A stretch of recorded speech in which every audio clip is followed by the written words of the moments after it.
Hey guys and gals, Malkuth1974 coming back at you. Another showcase of Mission Controller. I've done a lot of changes to this version. It actually doesn't have a version number yet because I actually haven't officially released it yet. But I did add a link on the forum page to a developer version that I have decided to release for the weekend. And if anybody wants to try it out, they can go right ahead. Today we're just going to go over the changes that I have made to Mission Controller, and I think I'm going to actually start new, but I'm going to do a sandbox game because MCE test video for you guys, because just to show you the new stuff we actually have to have, you know, a lot of the technology already. So let's get in here. Now, anybody familiar with actually got to update my my toolbar here. Anybody familiar with Mission Controller probably recognizes the new icons from Blizzy's toolbar thingy wingy, or whatever you want to call it. And you might notice that there's one brand new icon, and it's right here. Actually, it'd be different where I've already moved these around, I guess, maybe. Yeah, I did, since I've been playing the other game. But it's called the new contract screen. And right now, you click on it, and it looks similar to the mission screen. If you didn't see that, I just actually switched to the mission screen. You can't be in. You can only be in either or. You cannot be in both at the same time.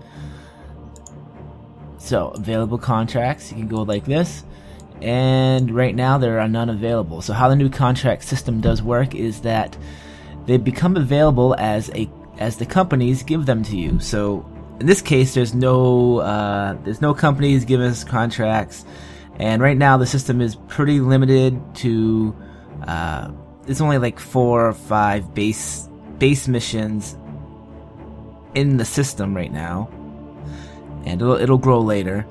And of course, with the companies added to it, that's what makes it more random, because each company will give different payouts, different sciences, different things to make it more of a random type system. So the contract system is actually going to be Mission Controller's random mission generator. And the big plans for it is to actually make, you get random missions. Right now it's set for every 24 hours. So every 24 hours in game, not like real life, but in game, there's a timer that will check to see if a contract mission becomes available. And if it does, it will show up here, and at the same time it also will decide which company is giving you the contract. So let's see if I can make this actually do this work for you guys. Should still be no contracts available, right? Usually not available right off the bat. So what I need to do is just to get a vessel together. We'll launch it, and we need to bring the time ahead a little bit to get things going. So we'll just knock this out. Oh, these must be moving a little bit. Stop moving. Alright, so there goes 6 hours. That's another 6 hours. That's another 6 hours. That's another 6 hours. And we'll just go one more just for funs and giggles. Okay, so come back in. Now possibly we might have a contract. We gotta look. And there it is. So we just went through the 24-hour check, and we got one contract. Now this contract is to this is one of the 3 satellite missions. There's actually 3 satellite missions and 1 repair mission. So the contract it's listed out right here. Launch satellite high orbit contract. The company that's given this contract is called Kerbal X Space Research, and it just gives you a little bit of what they want you to do. Eventually we're going to have what's called the contract binding terms if you fail the contract. Contracts right now run more like regular missions do, but in the future what's going to happen is the contracts are going to pay out a lot more than a regular mission does, and it's probably going to be a little bit more involved to them.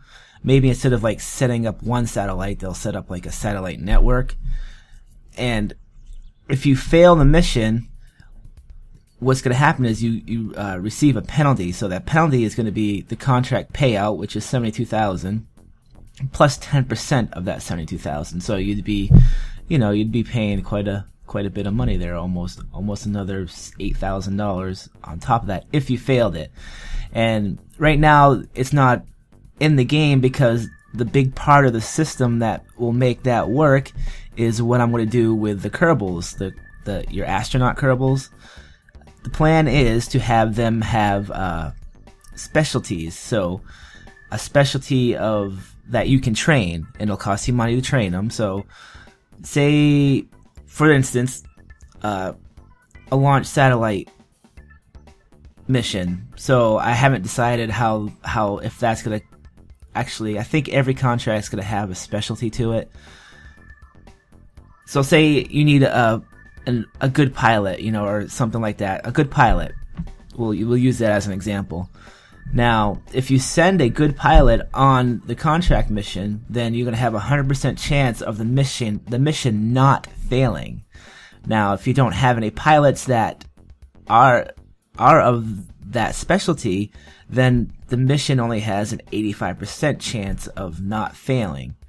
So, what happens when you fail? The contract blinding terms comes into effect. Now, there's also another mission. I rewrote the repair mission completely in the game now. So from before, how the repair mission worked is you had to put the repair part on whatever you wanted to do, and you launch into space, and then you launch your repair vessel after it. It was usually done with 2 missions. You launch the satellite, and then the author would say, "Oh, the satellite kind of didn't work." The whole Hubble telescope thing, and you'd go up there, you'd go EVA, and you'd click on the part, and then you'd be all done. Well, now it basically still works somewhat the same, but it's a lot different. Now there is a new resource called repair parts, and I'll actually go through and show you guys some of the new parts here. Now, repair parts require, there's 2 of these in here just because of I actually got, that's how I have everything installed. But this is a small canister containing 3 repair parts to help you your space agency repair satellites. So you'd stick a couple of these on your space plane or whatever, your space rocket. You'd go up to the target vessel and dock with it and transfer the repair parts to the repair station on the actual satellite, and then you go EVA and go to the repair station. That's this part that I can show you. It's called the Mission Controller Repair Panel. You go to that, you click on it, and you right click on it, and it repairs the vessel, and it sucks up the one part that you transferred over there. So yes, it does suck up parts to actually repair the vessels now. And then the mission's done, and you're all set. Now, those are available in the contracts, and it's like I said, there's only 4 contracts, 4 base contracts right now. The 3 satellite ones and the repair one. And when you get the repair one, it's the same idea as this. It gives you the list of everything, but right here, right under the contract payouts, it'll tell you what vessel you need to go repair. Now, unfortunately, right now I'm having issues trying to get the random generator for to select the list to actually work correctly, but Mission Controller will actually go through your flight globals and pick out a vessel with the repair panel on it and select it, put it into a list, and it's supposed to select one of those vessels out of that list to be part of the mission. But unfortunately, the random thing isn't working right on that part of the code, and it only selects the very last vessel that was placed into the code. So I still have to work that out. But eventually, you will have to go to the certain vessel that it selects, and if you don't, you won't be able to complete the mission. Hopefully, I'll be able to get to that point. Getting it where I got it is pretty good. So, This is just a launch satellite in a high orbit contract. Again, we go over the payouts. Now, how the companies work. Now, there's 5 companies so far in here. I'm definitely going to expand it. The companies work. So right now we got Kerbal X Space Research. Now, I can tell you right now, they are the lowest paying, one of the lowest paying companies in the contract system. I know that for a fact. That's how I wrote it. But they are the highest, one of the highest paying science bits. But we're in sandbox mode, so we can't actually see the science stuff because you don't get science points. But if we were in career mode right now, we would see the 72,000 plus we'd see under it the science points it would give them. And these guys love to give you science more than they love to give you money. Now there's other companies out there that will give you a lot of money. I know for a fact that this high orbit mission, there's one company that will pay you about $192,000 to actually complete the mission, but they won't give you a whole lot of science. So that's how that's all put into place. Now this has some goals to it.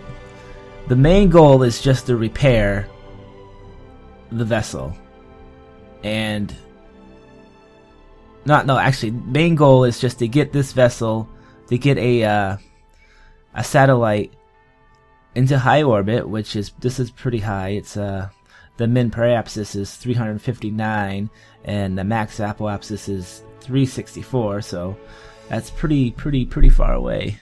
And again, it just, you need to have a docking port on it and the actual repair panel, because if you actually have to ever go repair this vessel, you need to dock with it, and you need to be able to actually use the repair to it. So that's basically how the contracts work right now.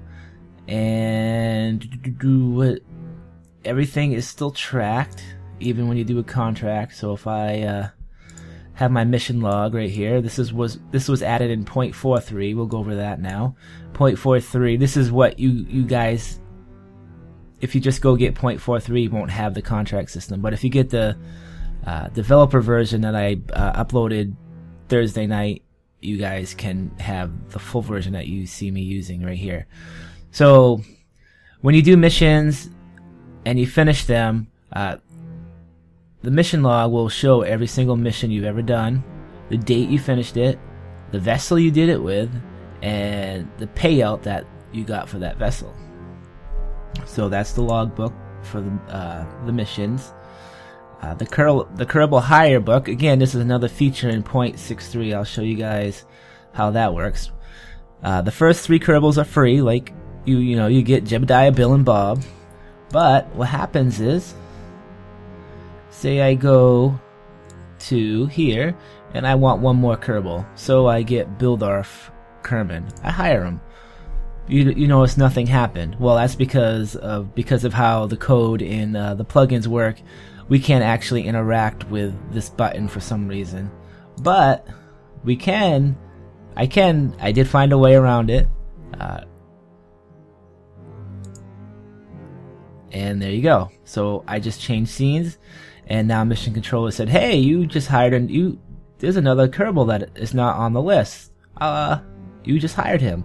So what he's going to do is going to charge us 5,000 credits, and now he's on our list. So if I go to Kerbal Hire Log, there you go. Kerbal Hire Log, the day he was hired. So we hired him 1 day and 5 hours into the game. Now, if you guys don't know how the time works in Kerbal Space Program, there's no like calendar. What it does is that the time is actually all in seconds, and we have to, as programmers, we have to write code to make you see like the days and the hours. It's a kind of a pain in the ass, but it's all in seconds, and the game starts at 0 seconds and counts up. So that's why the date hired says 1 day, 5 hours. We hired him 1 day and 5 hours into the current game. And if it was 300 days into the game, it would say 300 days into the game, or whatever it would say. And one of the last things in the finance window that you can select is the ship's build log. Now how this works is the same as the mission log. This will keep track of every single vessel you've ever launched, the mission you used it on, the number of crew it had, and the vessel cost, what it cost you. Now the interesting thing is, when I was writing this code, that a lot of times I do my own missions. I don't actually use mission controllers mission system. I go, I want to build the base on the moon or something like that. This will keep track of every vessel launch, and if it's not attached to a mission, it'll just say player's mission, or yeah, it does say player's mission instead of the actual mission name that you would if you were in,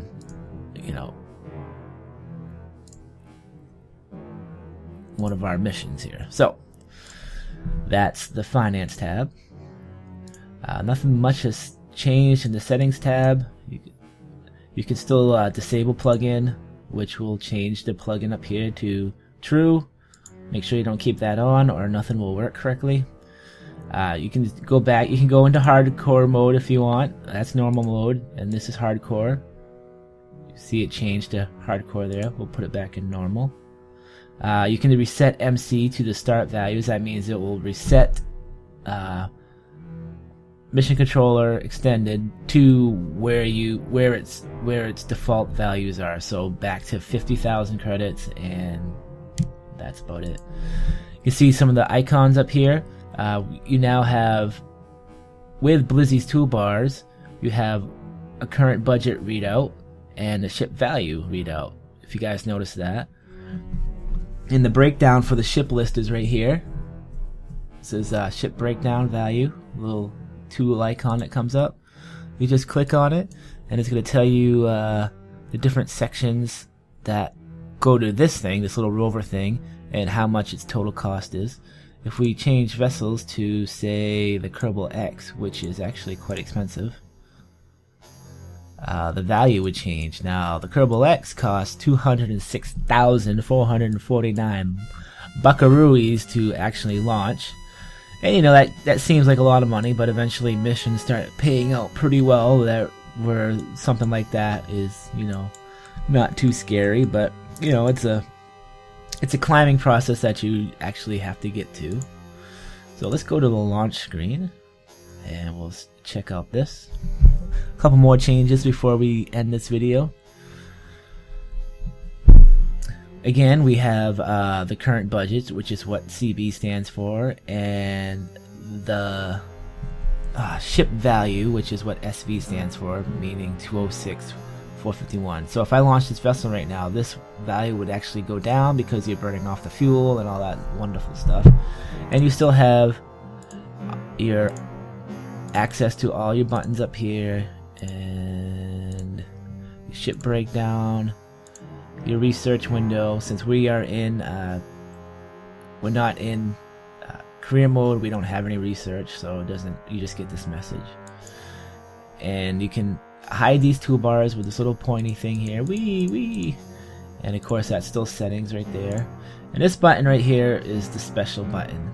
Now in 0.43 I changed things around. I took out flight mode. There's no more test flight mode. So what I ended up doing is I changed the revert, and you can actually you can either revert to the VAB or revert to space place hangar, or you can not divert. But if you read this right here, if you can read it on this screen or not, I'm not sure, but you are in pre-launch conditions, you can revert for free. Do you want to continue? So yeah, if you wanted to revert, as long as you have not launched, you can revert. But once you launch this vessel, it will cost you 1,000 credits to do a revert every time. Now that's what I use to replace the flight testing mode for, why have both those different modes going. So I'll show you how this works. We will launch this vessel to Affinity and Bond. He's not going anywhere, is he? There he goes. The Kerbal X. Did you know the Kerbal X can actually get to the moon? It's not a very well designed vessel though. It's not very efficient in mission controller standards. So something happens. Oh, we messed up. So we hit revert Now you can see it's gonna say, oh, this is gonna cost you 1,000. So you go, okay, I'll revert to the VAB. If you remember what my budget was up there, it was 45,000, but now it's 44,000 because it just charged me $1,000 to revert. And I did that based on the fact that, you know, people like to test their stuff, and the old flight test mode was, you know, made for people to test things. And, you know, we got rid of it. So now we have that $1,000 per test now, basically, if you guys want to be funny about it. And I'm sure I'm missing a lot of stuff right now, but that's pretty much all the big changes. Now the big changes right now are the new contract system. That is, again, we still have this mission up here. Missions controllers, random mission generator, and hopefully I can bring this to some pretty cool ideas and some stuff from you guys. Tell me how it works. Oh, something I forgot to talk about. There's 3 buttons down here. Now, all the accept contract does is put it down here in this screen. If I go back to contracts, I can click on this again, and we're still here. Exit just exits out of that screen, or if you hit accept, it exits out. But what we see here is it's still available right now, is decline current contract. Now say I don't want this contract, I don't want to do this. Now it's not very useful now, but when you get, you know, when there's, you know, a good 50 or 60 random missions in the mission generator, this will come in quite handy, because what this will do is it'll clear out the contract. Now there's no contracts in there at all. I didn't want to do it anyway. I didn't like the company paying me wasn't paying me enough or whatnot. So just got rid of it, and now you have to wait until some more contracts show up. And in the end, it's gonna be, I know I have it set for 24 hours, but in the end, once, you know, a good portion of the missions are actually made, it's probably gonna be more like a week, and they might be a little bit different. There might be different ones popping up here and there. We'll see how it goes. So that's the new mission controller extended, where it's going. Hopefully it goes pretty far with the new random mission generator, and we will see you guys later. This is Malkuth 1974 out.